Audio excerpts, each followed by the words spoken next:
જૂનાગઢ જિલ્લામાં 2 દિવસના વિરામ બાદ ફરી મેઘમહેર। જૂનાગઢ શહેરમાં વરસાદી માહોલ। બપોર બાદ ધોધમાર વરસાદ શરૂ। ગ્રામ્ય પંથકોમાં પણ ભારે વરસાદ।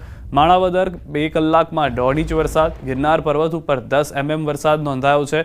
વંથલી પંથકમાં સાર્વત્રિક વરસાદ। ખેડૂતોમાં વરસાદથી આનંદની લાગણી છે। ગ્રામ્ય પંથકમાં પણ વરસાદી માહોલ છે।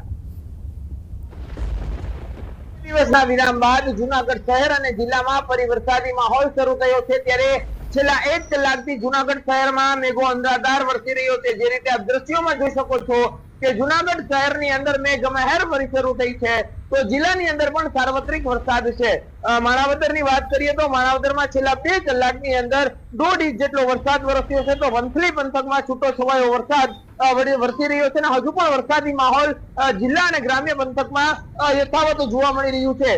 2 દિવસના વિરામ બાદ વરસાદી માહોલ સર્જાતા વાતાવરણમાં ફેરફાર થયો છે અને ઠંડક પ્રસરી છે। તો બીજી તરફ ખેતી લાયક વરસાદના કારણે ખેડૂતોમાં પણ ખુશીનું મોજું ફરી વળ્યું છે અને હાલ હજુ પણ જૂનાગઢ શહેરમાં આવી રીતે મેઘમહેર જોવા મળી રહી છે।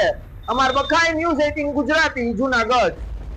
તો જેતપુરમાં પણ પવન સાથે વરસાદ। તીનબત્તી ચોક, બસ સ્ટેશન ચોકમાં વરસાદ। ફૂલવાડી, મોટા ચોક, સરદાર ચોકમાં વરસાદ। અનેક વિસ્તારોમાં ભારે પવન સાથે વરસાદ। ઉપલેટામાં પણ 3 દિવસના વિરામ બાદ ફરી મેઘરાજાની ધમાકેદાર એન્ટ્રી થઈ છે। ઉપલેટા તેમજ ગ્રામ્ય પંથકમાં ધોધમાર વરસાદ વરસ્યો છે। કાદી વિસ્તાર, ભાદર ચોક, સોની બજાર, શાક માર્કેટ રોડ, બસ સ્ટેન્ડ ચોક, સ્ટેશન રોડ, માર્કેટિંગ યાર્ડ સહિતના વિસ્તારમાં ભારે વરસાદ વરસતા રસ્તા પર પાણી વહેતા થયા છે।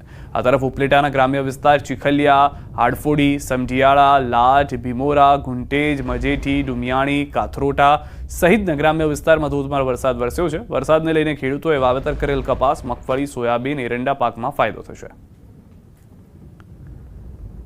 ધોરાજી પંથકમાં વરસાદી માહોલ। ધોરાજીના ગ્રામ્ય વિસ્તારોમાં વરસાદ। કેટલાક વિસ્તારોમાં ધોધમાર વરસાદ। ધોરાજીના ચકલા ચોક, સોની બજાર, શાક માર્કેટ રોડ, ગેલેક્સી ચોક, સ્ટેશન રોડ સહિતના વિસ્તારોમાં ભારે વરસાદ વરસ્યો।